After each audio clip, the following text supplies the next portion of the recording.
Hi, this is Janet Phillips with the Daily Digi, and today I have a quick tip for Mac users about using and viewing your fonts. I've never been much of a font person. In fact, I've written a few articles here at the Daily Digi about I have just a few primary fonts that I use on all my scrapbook pages, and I've done that for years. It was just easy. It took all the decision making process out of my pages. And so I've just used the same couple of fonts for almost all of my scrapbook layouts, which are numbering in the thousands now, over the last 10 years. And so I've never really had a reason to do much with fonts, to organize my fonts, to use a font management system, or anything like that. Well, things are changing and times are changing and the internet is changing. And while for my scrapbook pages, I still primarily use the same couple of fonts, I am falling in love with all the beautiful fonts that are out there, all the brush fonts and the beautiful script fonts, not necessarily for my scrapbook pages, but for other creative projects that I'm working on. And the way the internet works is all the sites that you visit are talking to each other. And so once I have clicked on a few links for places like Creative Market or other places that offer font deals like My Design Deals, as I've fallen in love with these fonts, well, then the fonts, the packages start showing up in my Facebook feed, and well, I'm at the mercy of beautiful fonts now. And so all this has resulted in I have a lot more fonts than I used to. I'm still nothing compared to some designers or other artists. I read somebody that they were using a font management system and they had over 30,000 fonts. Well, I'm just sitting at around 350, and honestly, the majority of them I don't use, but I'm finding, especially now when I'm purchasing things like the font deals where I'm getting 30 or 40 fonts all at once, and I forget what I have, and I don't know what they look like, and I don't know how to use them. And I've been frustrated when I'm looking for a font to use that I don't really have a great way to see them. And so I was just looking around a little bit online, and I came across a great trick for Mac users. Now, I'm sure Windows has something similar, and if you are a Windows user and you have something similar to this, then I would love for you to comment below or email me, and we'll get that out for our readers. But this has really helped me. If I'm in Photoshop and I want to use and I want to use the text tool and I want to use a font, if I'm up here I have my fonts here and I have a small sample image.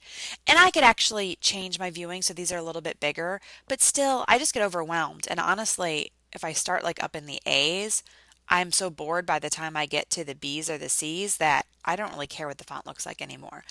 And I can barely see these anyway, so it doesn't really make that much difference to me.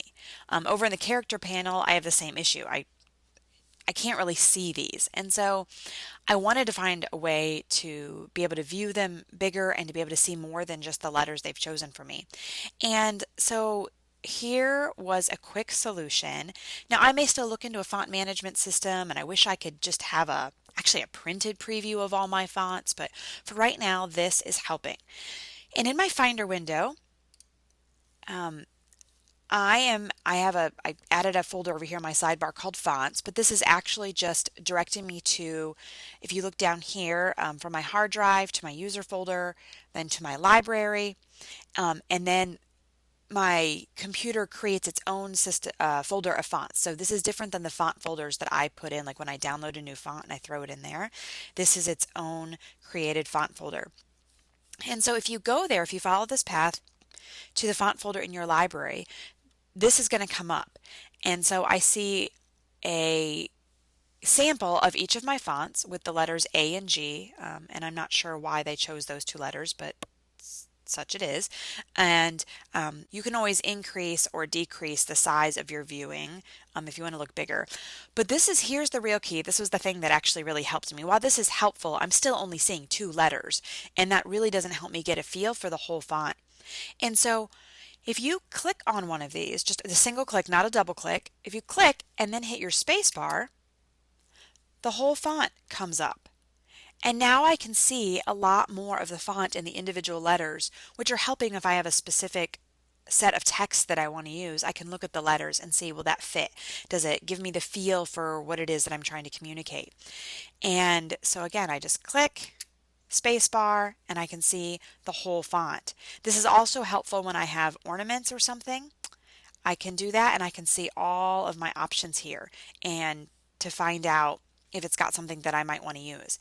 And so once I've decided on a font that I like that's saying, okay, that's perfect for the project that I'm working on, I then can go back into Photoshop and know exactly which font I'm going to choose.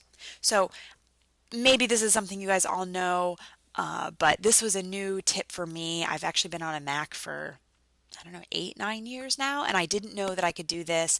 And so hopefully that was helpful to somebody else. And if you have any other tips on fonts, I would love to hear them because, like I said, I've never been much of a font person, and now I'm being overwhelmed with beautiful fonts.